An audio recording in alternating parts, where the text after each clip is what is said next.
ìjó ọpẹ́ rèé lẹ́sẹ Ṣọla Ṣobọwale ọmọ rẹ̀ relé ọkọ.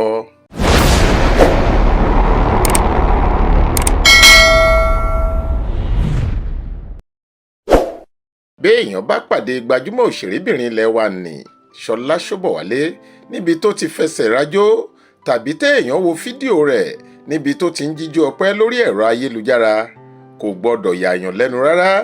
Ti Madam Ṣobọwale tó bẹ́ẹ̀ ó jù bẹ́ẹ̀ lọ fún ti àṣeyọrí tó ṣẹlẹ̀ sí òun àtọmọ rẹ̀ obìnrin lópin ọ̀sẹ̀ tó kọjá yìí. Ọmọ òun ló dẹni ilé ọkọ tí Ṣọlá náà sì di ìyá ìyàwó ní inú gbogbo wọn bá ń dùn ṣìnkìn bí ẹni jẹ tẹ́tẹ́ oríire. Ṣé láti oṣù tó kọjá ìyẹn Ọ̀kìtóbà oṣù kẹwàá ọdún 2024 yìí ni Ṣọla Ṣobọwale ti ń sọ̀rọ̀ òun bí òwe bí ẹnà pé òun máa tó di ìyá ìyàwó torí ọmọ òun obìnrin ti rí ẹni bí ọkàn rẹ̀, ó ti rí olólùfẹ́ tó fẹ́ gbé e níyàwó, ó sì ti ń palẹ̀mọ́ ilé ọkọ, ó ní gbogbo ètò tí ń tò lọ lábẹ́nú wẹ́rẹ́wẹ́rẹ́.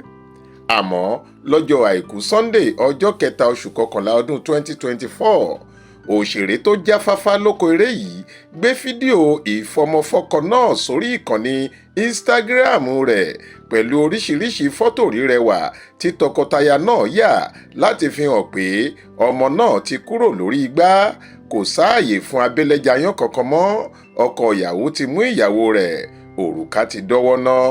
Níbi tí inú Ṣọlá dùn dé, ó sọ̀rọ̀ ìwúrí nípa ọkọ ọmọ rẹ̀ yìí, kò tiẹ̀ pè é ní ọkọ ọmọ òun tàbí àna rẹ̀ rárá. Ó ní ọmọ òun ni ọkùnrin náà, ó lọ́mọkùnrin tí ọjọ́ iwájú rẹ̀ dára ni, ó ṣọmọlúàbí, ó sì dùn ún wò lọ́kùnrin. Nígbà tó ń sọ̀rọ̀ nípa ayẹyẹ ọjọ́ náà fáwọn olólùfẹ́ rẹ̀ lórí ayélujára, Ṣọlá ní ó ti bọ́ sí i, àdéhùn ti parí, ọpẹ́ ni fún Ọlọ́run, ẹ kú oríire o ọmọbìnrin mi àti ọmọkùnrin mi tuntun. Àwọn òṣèré tíátà ẹlẹgbẹ́ rẹ̀ ti ń kí Ṣọlá Ṣobọwale kú ìdùnnú àti oríire yìí, wọ́n sì ń bá a dúpẹ́ lọ́wọ́ Ọlọ́run. Bẹ́ẹ̀ ni wọ́n tún ṣàdúrà fún tọkọ-tìyàwó tuntun náà pé ayọ̀ ni yóò gbẹ̀yìn ìgbéyàwó wọn. Mide Martins ní ẹ kú oríire o. Yẹmí Ṣọládé ní olóòótọ́ ni Ọlọ́run o. Folúkẹ́ Dáramọ́lá kọ ọ̀rọ̀ tiẹ̀ báyìí. Màámi, mo bá yín yọ̀, inú mi dùn fún yín o.